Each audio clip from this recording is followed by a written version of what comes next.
Oke. Nah, jadi sebelum mulai, supaya nyambung, kita ingat kembali apa yang sudah kita bahas minggu lalu, yakni kita menghitung atau menganalisis resultan. Resultan, ingat, itu adalah jumlah, ya, jumlah dari vektor. Nah, misalnya kemarin gini, ini ada meja ini ditarik oleh dua orang gitu ya. Misalnya si A menarik dengan gaya F1 ke kanan, si B menarik dengan gaya F2 ke kanan. Nah, ini berapa resultannya? Kalau ditanya resultannya berapa, maka kalau arah gayanya seperti ini, tinggal dijumlahkan. Ya, kenapa? Karena ini sejajar. Ya, ini kalau kita dempetkan, dia akan berimpit, nih, tidak membentuk sudut. Nah, kalau yang sejajar ini gampang, tinggal ditambah. Ditambah kalau apa? Kalau arahnya sama, ya kan? Ini F1 dan F2 kebetulan arahnya sama-sama ke kanan. Nah, jadi kasus yang seperti ini tidak perlu pakai rumus kosinus ataupun penguraian vektor, tinggal ditambah seperti biasa aja. Contoh yang kedua, meja ini ditarik dengan gaya F1 ke kanan, F2-nya ke kiri. Nah, ini juga sejajar ya. Kalau kalian perhatikan, nih F1 dan F2 arahnya lurus nih, sama-sama lurus, ya kan? Tapi yang satu ke kanan, yang satu ke kiri. Sehingga kalau ditanya berapa resultannya, maka tinggal kita kurangkan. Ya, kenapa dikurangkan? Ya karena tadi arahnya berlawanan. Nah, jadi kalau untuk kasus yang sejajar, itu sangat mudah. Tinggal ditambah atau dikurang. Ditambah kapan? Ditambah kalau kondisinya kayak gini tadi. Arahnya sama. Kapan dikurang? Kalau kondisinya kayak gini. Arahnya berlawanan. Oke, nah kalau yang minggu kemarin kita bahas rumus kosinus itu pada saat kondisinya seperti ini. Jadi kita punya dua buah gaya, F1 dan F2. Arahnya sama-sama ke kanan, tapi bedanya F1 di sini dia ke kanannya agak serong ke atas. Sehingga antara F1 dan F2 ini ada sudut sebesar theta. Nah, kalau yang seperti ini kan berarti dia tidak sejajar antara gaya yang pertama dengan gaya yang kedua. Nah, sehingga kalau kasusnya seperti ini tidak bisa langsung ditambah.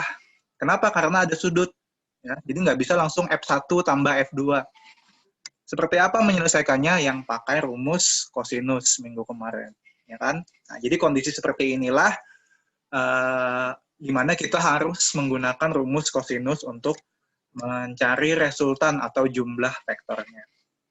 Nah, sekarang yang mau kita bahas hari ini adalah metode yang kedua yang disebut dengan penguraian vektor. Kapan penguraian vektor itu dipakai? Nah, kalau kasusnya seperti ini, misalnya kita punya F1, kemudian ada F2 dan ada F3. Nah, jadi di sini ada lebih dari dua vektor atau lebih dari dua gaya yang menarik sebuah meja ini, maka untuk menyelesaikannya bisa menggunakan penguraian vektor. Jadi kalau rumus kosinus itu hanya bisa dua. Ya, kalau tiga dia tidak bisa sekaligus. Bisa sih, tapi dua tahap. Nah, kalau mau sekaligus, nanti kita menggunakan cara yang kedua. Ya, ada pilihan. Kita menggunakan penguraian vektor. Inilah yang mau kita bahas hari ini. Seperti apa penguraian vektor itu? Yang jelas kondisinya kayak gini dulu ya, kasusnya kalau ada lebih dari dua gaya yang mau dijumlahkan, maka kita punya opsi untuk menggunakan penguraian vektor. Caranya ada, ini contohnya dulu ya. Contohnya kita langsung melihat ke soal aja. Misalnya kita punya tiga buah vektor gaya, ya, tiga buah gaya nih tadi ya, yang menarik meja tadi. Misalnya F1 10 Newton, F2 25 Newton, dan F3 15 Newton. Ya, di mana F1 di sini ada sudut 37 derajat terhadap garis horizontal dan F3-nya 5. Ditanyakan berapa resultan dari ketiga buah vektor ini. Nah, maka yang seperti ini kita bisa selesaikan dengan menggunakan penguraian vektor, metode penguraian vektor. Nah ini ya, penguraian vektor itu langkah-langkahnya ada 5. Ya, langkah-langkahnya ingat-ingat ini langkahnya ada 5 tahap. Ya, yang pertama menempatkan vektor pada diagram Cartesius. Ya, diingat-ingat aja dulu. Nanti kita bahas satu-satu. Yang kedua menguraikan vektor yang dilema. Nah, dilema itu seperti apa? Nanti kita bahas lebih lanjut. Yang ketiga setelah diuraikan, dijumlahkan ya. Vektor pada masing-masing sumbunya dulu. Ya, nanti ada sumbu X, ada sumbu Y. Nanti kita jumlahkan masing-masing sumbu. Baru yang keempat, dihitung resultan totalnya. Jadi setelah dihitung per sumbu nih, nanti ada sumbu X, sumbu Y, baru kita hitung total. Yang kelima ini tambahan, kalau arahnya juga ditanyakan, baru kita menentukan arah vektornya. Jadi kalau cuma nilainya saja, cukup sampai langkah keempat.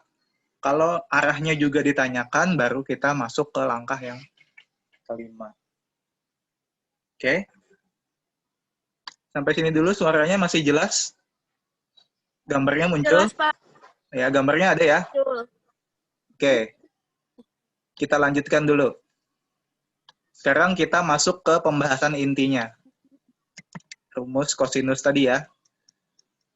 Bukan. Penguraian vektor. Oke. Kita mau menyelesaikan soal yang ini tadi dengan menggunakan metode penguraian vektor. Ingat tadi ada 5 langkah. Ya. Langkahnya 1, 2, 3, 4, plus 5. Ya, kalau arahnya juga ditanyakan. Oke, sekarang kita masuk ke langkah yang pertama. Menempatkan vektor pada diagram Cartesius. Apa sih diagram Cartesius? Nah, ini. Sebenarnya pasti kalian sudah pernah belajar ini di SMP ya, mungkin di mapel matematika ya, di mata pelajaran matematika, ini ada yang disebut dengan diagram Cartesius. Itu adalah sumbu X dan sumbu Y. Ya kan? Sumbu X itu biasanya adalah garis yang horizontalnya, ini kan mendatar, sama ada garis yang vertikal atas bawah. Ya kan? Kalau kalian ingat lagi, sumbu X, sumbu Y itu ada bagian positif dan negatifnya, ya kan? Kalau sumbu X, positifnya itu ada di sebelah kanan, sini, ya kan? Sedangkan negatifnya ada di sebelah kiri. Kalau sumbu Y, positifnya itu ada di atas. Nah, ini positif, kemudian yang di bawah ini negatif. Kan? Jadi kita tempatkan vektor-vektor yang ada di soal tadi pada ini diagram Cartesius atau sumbu X, sumbu Y. Jadi kita bikin kayak gini. Tadi F1-nya kan arahnya kayak gini. Kemudian F2, kemudian F3. Ya. Nah, jadi di sini sudah kita lihat posisinya masing-masing di diagram Cartesius. Jadi kita pusatkan di titik 0, ya, titik 0 ini sebagai pusatnya. Jadi semua pangkalnya kita letakkan di sini, F1, F2, dan F3. Jadi sudutnya ada ya, 37 derajat di sini, dan di sini 53. Oke, jadi itu langkah yang pertama. Kita tempatkan dulu dia di ini, diagram Cartesius.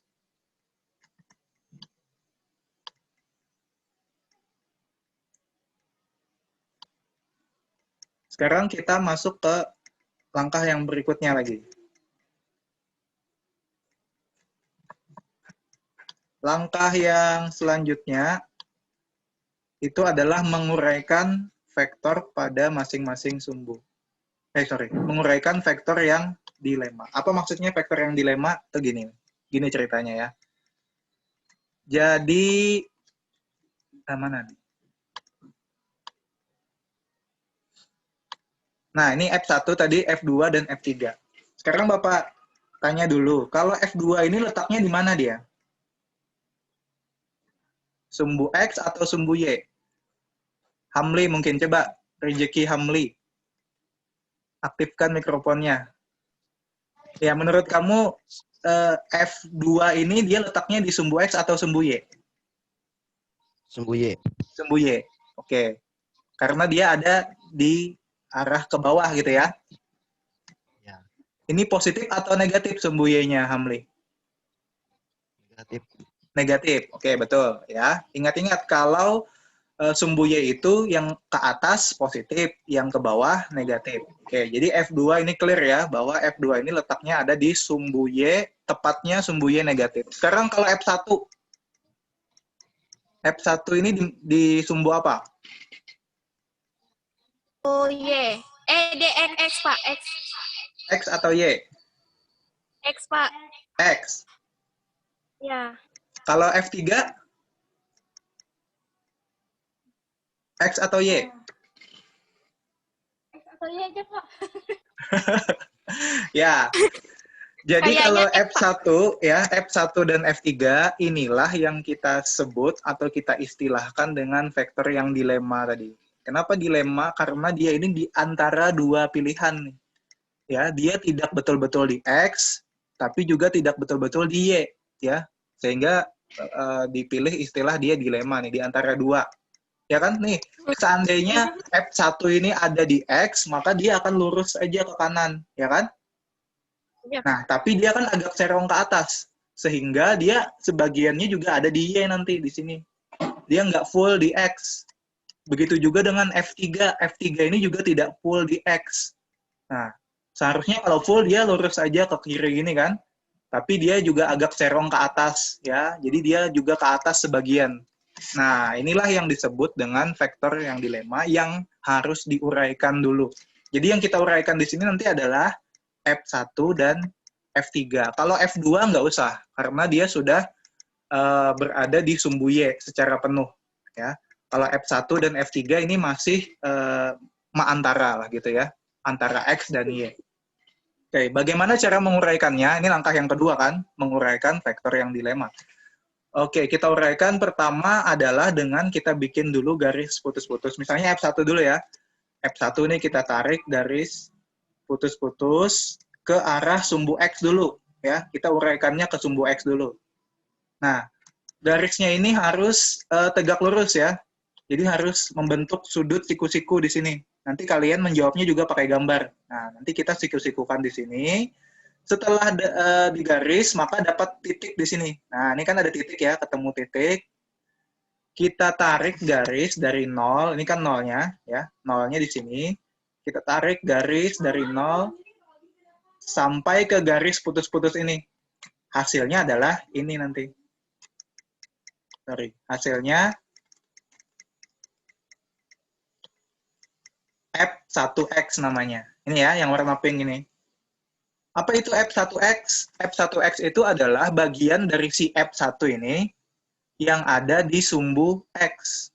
Ya, kenapa dia punya bagian di sumbu X? Karena memang tadi dia letaknya di antara X dan Y.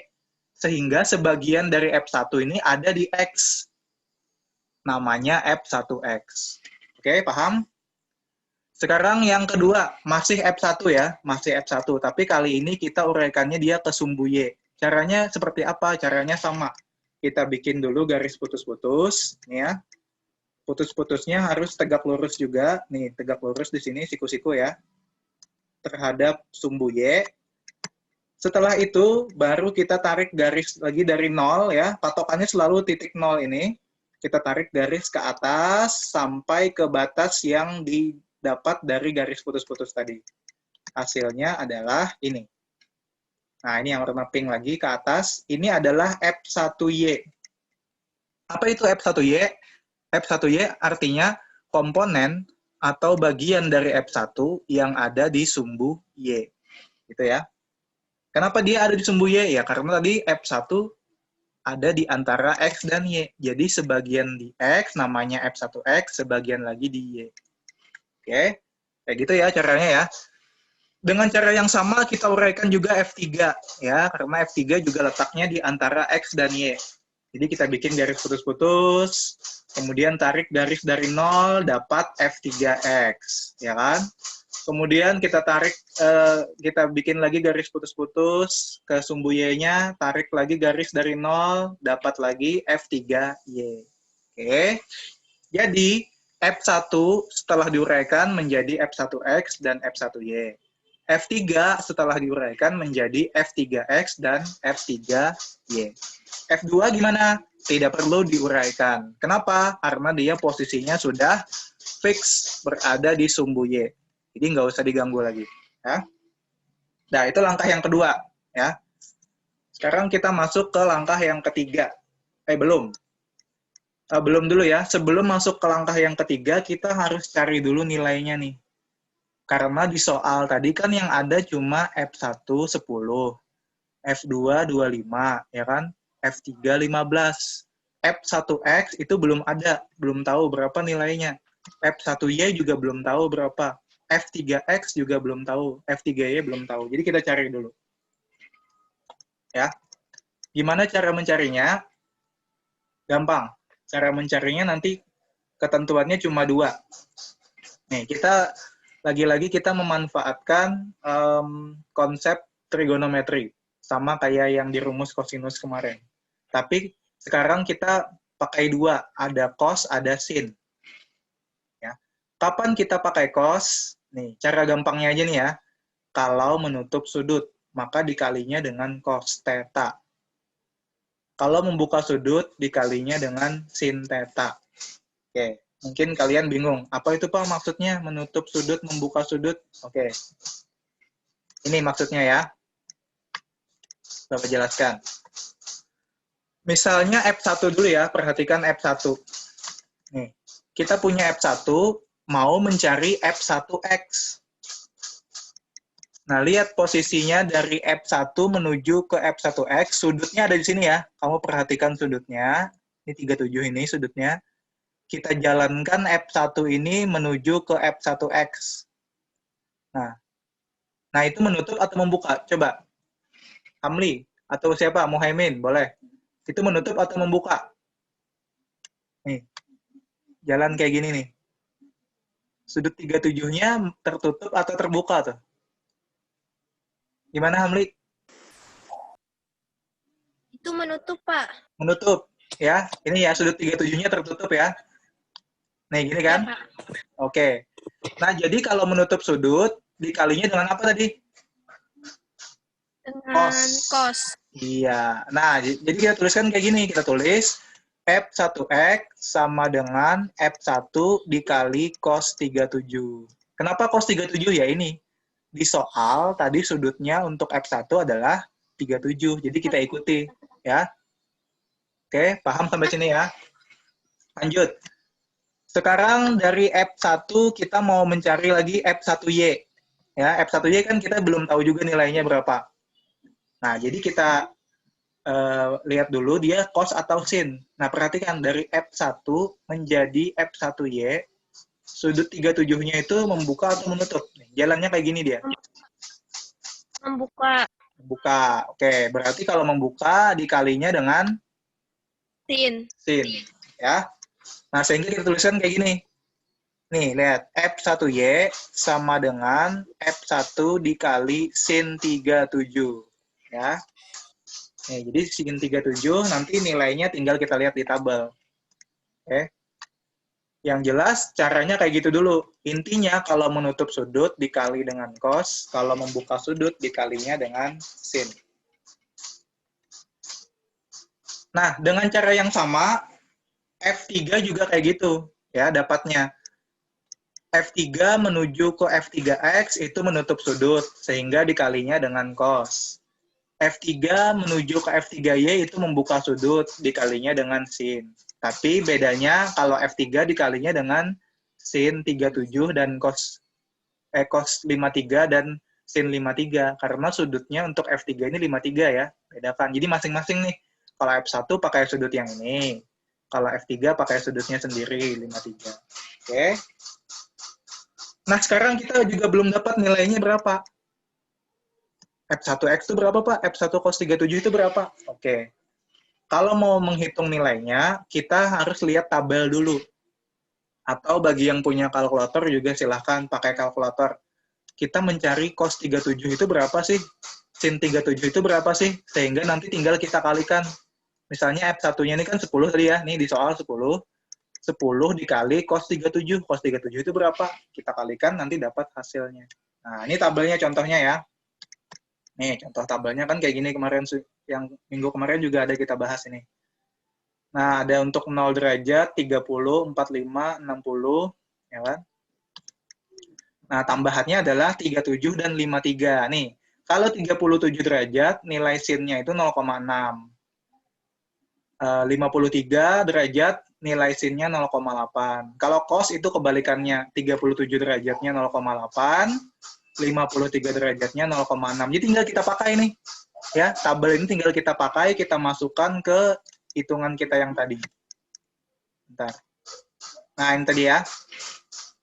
Tadi kan kita dapat F1X itu adalah F1 dikali cos 37. Ya. Tinggal kita masukkan F1 tadi di soal, sudah ada di soal ya, nilainya 10. Cos 37 kita lihat di tabel, nih kita balik sedikit ya. Cos 37 berapa nilainya? 0,8. Kita masukkan ini ke dalam hitungan. Jadi cos 37 kita ganti dengan 0,8. Tinggal dikalikan 10 dikali 0,8. Hasilnya 8. Ya. Begitu juga untuk yang lainnya, F1Y. F1 dikali sin 37. Ya, F1-nya kan tetap nih 10. Sin 37 lihat lagi di tabel nih. Sin 37 berapa? 0,6. Ya, masukkan lagi di sini 10 dikali 0,6, 6. Ya, dengan cara yang sama kita dapat F3X 9, F3Y 12. Gitu ya. Intinya tinggal kita lihat di tabel nilai masing-masing sin dan cos-nya. Ya, nanti ada Bapak kirimkan lah ini capture-annya kalau kalian nggak dapat tabelnya. Nah, sekarang kita masuk ke langkah yang ketiga ya. Setelah kita uraikan tadi, ya kan? Setelah kita uraikan, lalu kita masuk ke langkah yang ketiga, yakni menjumlahkan vektor pada masing-masing sumbu. Oke? Nah, jadi kalau setelah kita uraikan, F1 tadi hilang sudah. F1 yang miring tadi ya. Nih, yang ini. Yang ini tadi sudah hilang. Kenapa hilang? Karena sudah kita uraikan menjadi F1X dan F1Y. F3 juga hilang, sudah terurai menjadi F3X dan F3Y. Jadinya kayak gini aja nanti. Nih, F1X sudah ini F1Y, ini F3X, ini F3Y. Nah, sekarang kita mau jumlahkan pada masing-masing sumbu. Sumbu apa duluan? Misalnya sumbu X dulu. Oke, sekarang siapa yang bisa jawab? Nih di sumbu X ini ada siapa aja yang berada di sumbu X? Ingat, kalau kalian ditanya sumbu X, berarti yang diperhatikan adalah yang arahnya ke kanan dan ke kiri. Kalau atas bawah itu sumbu Y. Oke, siapa yang mau jawab nih? Nesa atau Helen? Nih, yang ada di sumbu X itu siapa aja? F1 sama F3, Pak. F1 sama F3. F1-nya F1X atau F1 aja? F1Y. F1X, Pak. F1X, betul. Yang ini ya, ini F1X. Kalau F1-nya sudah hilang tadi, yang miring tadi, ya, sudah terurai menjadi F1X dan F1Y. Tapi yang ada di X berarti adalah F1X. Dan siapa lagi? F3X. F3X. F3X, betul. Ya, jadi yang ada di sumbu X itu ada dua berarti. Dari gambar ini ya, kalian lihat gambarnya nih. Yang pink ini adalah F1X. Yang biru ini adalah F3X. Nah, kalau F1 ini letaknya dia di sumbu X positif atau negatif yang ini? Positif, Pak. Positif, karena dia di sebelah Kanan. kanan. Berarti yang F3 ini Negatif. negatif. Sehingga kita tuliskan kayak gini ya. Untuk jumlah gaya yang ada di sumbu X, nanti kan lambangnya sigma Fx itu sama dengan F1X dikurang F3X. Kenapa dikurang F3-nya? Kenapa F3-nya min? Karena dia letaknya di sebelah kiri. Ya. Kiri. Sehingga yang ini positif, yang F3-nya negatif. Ya, sesuaikan ya. Jadi tadi kita masukkan nilainya, coba kita cek lagi ya. Nilainya F1X tadi 8. F3X itu 9. Jadi kita masukkan di sini 8 dikurang 9. Hasilnya adalah min 1. Ya. Jadi min 1 ini adalah jumlah gaya atau resultan gaya pada sumbu X baru ya. Sekarang kita masuk ke sumbu Y. Sebelum kita hitung, kita lihat dulu gambarnya nih. Ada berapa gaya yang ada di sumbu Y? Ada berapa gaya di sumbu Y ya? Sumbu Y. Ada 3, betul. Apa aja yang ada di sumbu Y? Ada 3, sudah benar. Apa aja? F1, F2, F3. F2, Iya. F1Y, Y. Iya, betul. Jadi yang lebih tepat adalah F1Y. Kalau kita sebut F1 aja itu kan masih ini ya, masih kurang. Jadi F1Y, F3Y, dan F2. Ya kan? Ada 3 ya. Yang positif yang mana? Atas atau bawah? Atas. Yang Yang atas. Pak. Berarti yang positif adalah F1Y dan F3Y. Kalau F2 negatif, ya kan? Jadi kita tuliskan kayak gini ya. F1Y positif tambah F3Y positif dikurang F2 ya. Kenapa dikurang? Karena F2 arahnya ke bawah. Jadi tinggal kita masukkan nilainya tadi, hasil hitungan kita yang ini, F1Y itu 6, F3Y itu 12. Nah, sedangkan F2 itu sudah ada di soal, itu nilainya adalah 25. Jadi kita masukkan 6 tambah 12 dikurang 25. 6 tambah 12, 18. 18 kurang 25, minus 7. Oke? Jadi kita sudah dapat jumlah gaya atau resultan gaya pada masing-masing sumbu. Sumbu X min 1 dan sumbu Y min 7. Oke, untuk menghitung nilai kita tinggal selangkah lagi. Langkah yang keempat, tinggal kita menghitung resultan totalnya. Ya, tadi kan masih masing-masing sumbu ya, X dan Y. Sekarang kita total, keseluruhan. Gimana caranya? Gampang. Tinggal kita kuadratkan aja dan diakarkan. Dikuadratkan yang X ditambah yang Y juga dikuadratkan, diakarkan nanti. Tadi kan kita dapat berapa yang X? Min 1.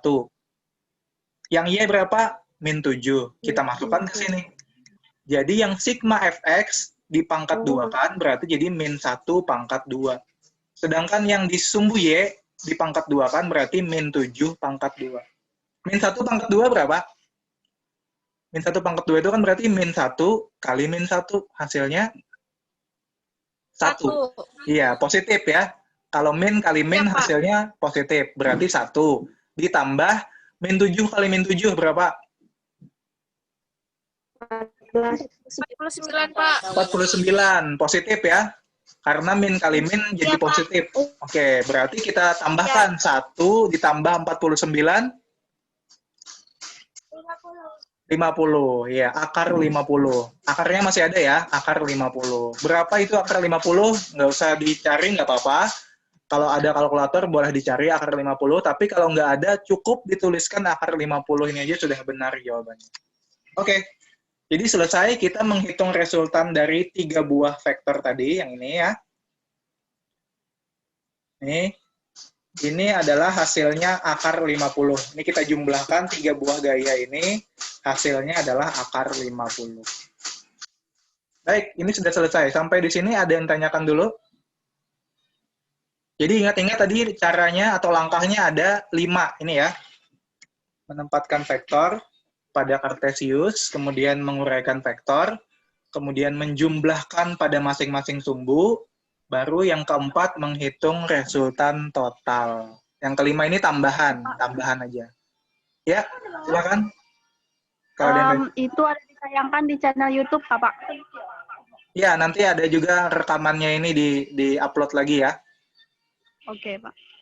Dan slide-nya ini juga nanti Bapak kirimkan juga ininya, screenshot-nya. Nah, jadi nanti masuknya berarti tugas yang keberapa nih?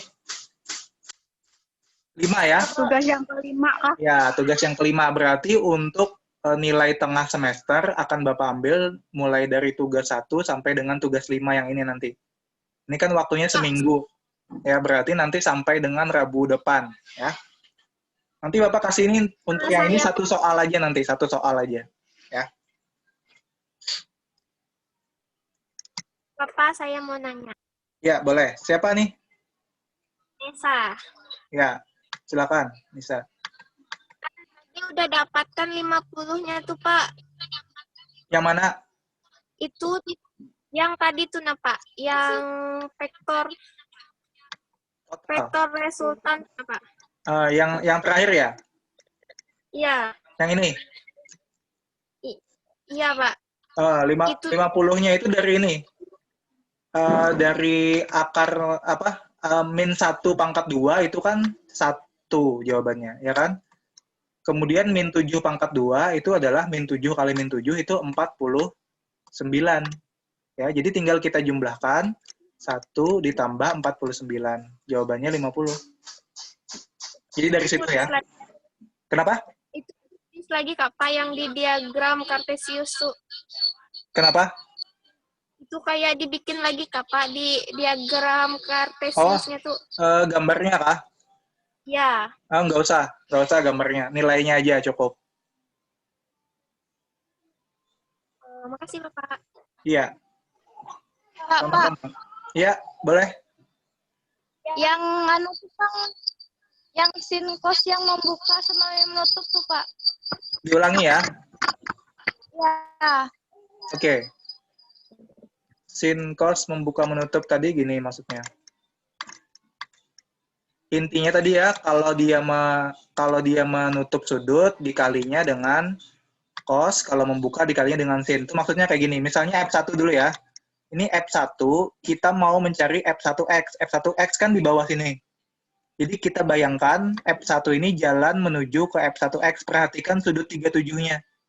Nah, dia kan jalannya ke bawah sini. Berarti itu menutup sudut 37, ya kan? Nah, gini kan?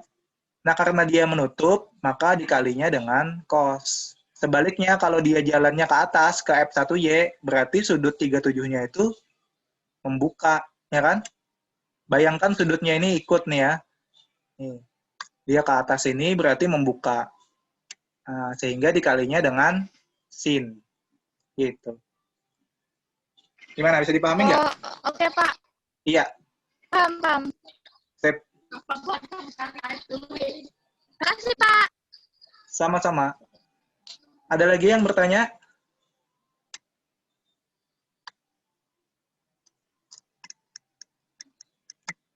Gimana? Ada pertanyaan lagi? Tidak ada Pak. Tidak ada. Baik. Kalau tidak ada, berarti kita cukupkan dulu untuk materi kita hari ini. Nanti ini ada rekamannya, Bapak upload juga nanti di YouTube. Kalau ada yang mau nonton ulang, boleh. Kalaupun tidak ditonton, itu bisa aja nanti dikirimkan juga slide-nya ini. Kalian pelajari sendiri slide-nya. Nanti tugasnya juga sekalian dikirim lewat WA. Gitu ya. Baik, kita akhiri. Terima kasih. Selamat siang. Assalamualaikum warahmatullahi wabarakatuh. Waalaikumsalam warahmatullahi wabarakatuh. Oh iya, bentar. Belum di-screenshot nih. Screenshot dulu ya. Screenshot jar. Ayo, yang belum aktif videonya diaktifkan dulu supaya kelihatan mukanya. Ya. Oke, ya. 1, 2, 3. Sip. Oke, terima kasih.